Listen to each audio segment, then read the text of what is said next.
அனைவருக்கும் வணக்கம். இது சாரதி லா ஸ்டடீஸ். சாரதி லா ஸ்டடீஸில் பிஎன்எஸ்ல அடுத்ததாக பார்க்கக்கூடிய கான்செப்ட் அசால்ட். ட்ரெஸ்பாஸும் அசால்ட்டும் பார்த்தீங்கன்னா டாட்ஸில் அடிக்கடிக்கு கேட்டுக்கிட்டே இருக்கக்கூடிய ஒரு கொஸ்டின்ஸ். கவனமாக நோட்ஸ் எடுத்துக்கோங்க. 2 சப்ஜெக்ட்டுக்கு இது உதவிகரமாக இருக்கும். அசால்ட்னா என்னென்னா தாக்குதல்னு அர்த்தம். தாக்குதல், தாக்க போகிறாங்கன்னு அர்த்தம். நம்மளுடைய சாரதி லா ஸ்டடீஸில் ஒரு வாட்ஸ்அப் குழு ரன் ஆகிட்டு இருக்கு. இதில் இணையணும்னு ஆசைப்பட்டீங்கன்னா இந்த நம்பருக்கு உங்களுடைய பெயர் மற்றும் ஊரை எனக்கு வாட்ஸ்அப் பண்ணுங்கள். நான் குழுவில் இணைச்சிடுறேன். உங்களுடைய சந்தேகங்களை தீர்க்கும் வண்ணமாகவும் நேரடி பயிற்சி வகுப்புகளுக்கும் இது உதவிகரமாக இருக்கும் நான் நம்புகிறேன். இந்த ஒரு 4 லைனை படிக்கும்போது அசால்ட்னா என்னன்றது மிக அற்புதமாக புரிய வரும். தன்னை மற்றொருவர் தாக்கப் போகிறார் என்ற அச்சம் உருவாகும் வகையில் நம்மளை யாரோ ஒருத்தர் அடிக்க வராங்கப்பா அப்படின்ற ஒரு ஃபியர் நம்மளுக்குள்ள வருது அப்படின்ற அந்த ஒரு கணம் தான் தாக்குதல்னு அர்த்தம்.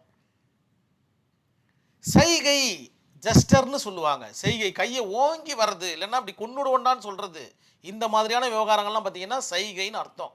அதை தான் ஆங்கிலத்தில் ஜஸ்டர் அப்படின்ற ஒரு வார்த்தையை யூஸ் பண்ணுறாங்க. செய்கை செய்வது அல்லது தாக்க தயாராவது, கட்டை எடுத்துட்டு அப்படியே அடிக்கிறதுக்கு வந்துட்டாங்க, அடிக்கலானா அந்த இடத்துல தான் சொல்கிறாங்க. ஆனால் உடல் தொடர்பு இல்லாமல் இருப்பது, அவர்களுடைய கை பார்த்தீங்கன்னா உங்கள் மேலே படலை. இது வரைக்கும் அவர்களுடைய கையோ அல்லது அவர்கள் வைத்திருக்கும் அந்த வெப்பன்ஸ் கருவியோ உங்கள் மேலே படலை, ஆயுதமோ உங்கள் மேலே படலை. அந்த மாதிரியான சிச்சுவேஷன் தான் அசால்ட்டுன்னு அர்த்தம். தாக்கிட்டாங்கன்னா அது அசால்ட்டில் வராது. நல்லா புரிஞ்சுக்கணும். நீங்கள் அடி பட்டுச்சுன்னா அது கிரிமினல் ஃபோர்ஸில் வந்துடும், இல்லை வேறு எதனா ஒரு வார்த்தைகளில் வந்துடும். ஆனால் அசால்ட்டில் மட்டும் வராது. அதாவது தாக்குதலுக்கு முந்தைய நிலை, தாக்கப்பட போவதற்கு முந்தைய ஸ்டேஜ் தான் அசால்ட்னு பேர். தாக்குதல் நடந்தால் அதற்கு பெயர் பார்த்தீங்கன்னா கிரிமினல் ஃபோர்ஸ் ஆகும். புரிஞ்சிருக்கும் நம்பிட்டேன், கண்டிப்பாக புரிஞ்சிருக்கும்.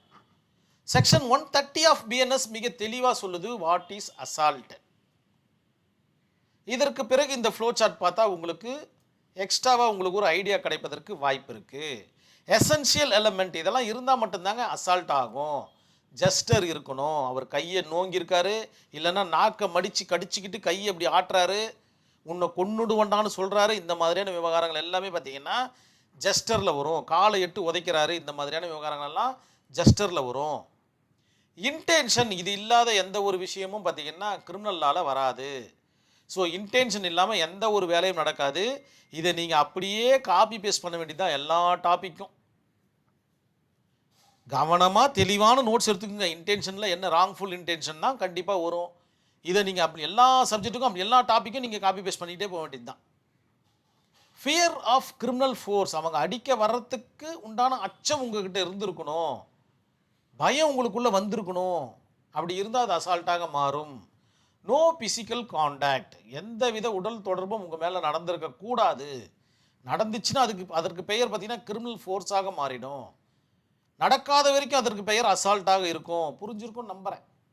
இந்த ஒரே ஒரு இல்லுஸ்ட்ரேஷன் பார்த்தா நம்மளுக்கு மிக அற்புதமாக புரிய வரும். ஏ என்கின்ற நபர் பி என்பவரின் வீட்டிற்குள் அத்துமீறி நுழைந்து அவரை தாக்க முயன்றால் அத்துமீறி நுழைகிறாரு. இந்த இடத்துல 2 விஷயத்தை நான் உங்களுக்கு கொண்டு வரேன், புரியணுன்றதுக்காக தான். அத்துமீறி நுழைகிறாரு, அதன் பிறகு பார்த்தீங்கன்னா தாக்க முயற்சி பண்ணுறாரு. 2 செனாரியோ நடந்திருக்கு இந்த இடத்துல. அத்துமீறி நுழைவது ஒரு குற்றம், தாக்க முயல்வது ஒரு குற்றம். இங்கு அவருக்கு 2 பிரிவுகளில் வழக்கு பதியப்படும். ஒன்று கிரிமினல் ட்ரெஸ்பாஸ், இதற்கு முந்தின வீடியோவில் பார்த்த விஷயம். மற்றொன்று அசால்ட், இப்போ பார்த்துட்டு இருக்கக்கூடிய விஷயம். இந்த 2 பிரிவின் கீழே அவருக்கு வழக்கு பதிவு செஞ்சு அவரை சிறையில் அடைப்பாங்க அல்லது ஃபைன் போடுவாங்க, வாட் எவர். அது ஆனரபிள் கோர்ட்டுடைய கான்செப்ட். இந்த கேஸ் ஸ்டடி பாருங்க, ஆர் வெர்சஸ் சென்ட் ஜார்ஜ் இன் 1840 நடந்த ஒரு ஆங்கில வழக்கு. குற்றம் சாட்டப்பட்டவர் ஒருவரை நோக்கி துப்பாக்கி காட்டி மிரட்டினார், ஆனால் அவர் சுடவில்லை. துப்பாக்கி மட்டும் காட்டி மிரட்டுறாரு, ஆனால் ஷூட் பண்ணல. இதுதான் பார்த்தீங்கன்னா இந்த கேஸ் உண்டான ஃபேக்ட். ஆனரபிள் கோர்ட் என்ன ஜட்ஜ்மெண்ட் கொடுக்குறாங்கன்னா இது அசால்ட். ஏனெனில் பாதிக்கப்பட்டவருக்கு உடனடி தாக்குதல் பயம் ஏற்பட்டது. துப்பாக்கி காமிச்ச உடனே சிரிச்சிட்டு இருப்பாங்களா? பயப்பட மாட்டாங்க. ஸோ பயந்தாவே என்ன வந்துடும், உங்களுக்கு எந்த பிரிவு வந்துடும், அசால்ட்டுன்ற ஒரு கான்செப்ட் வந்துடும். அதனால் இது அசால்ட்டு தான் அப்படின்ற மாதிரியான ஒரு ஜட்ஜ்மெண்ட் ஆனரபிள் கோர்ட் கொடுக்குது அப்படின்றத உங்களுடைய ஆன்சர் ஷீட்டில் மிக நேர்த்தியாக எழுதுங்க. கண்டிப்பாக அசால்ட் உங்களுக்கு புரிஞ்சிருக்கும்ன்ற நம்பிக்கையோடு நான் அந்த வீடியோவை கம்ப்ளீட் பண்ணிக்கிறேன். நன்றி, வணக்கம்.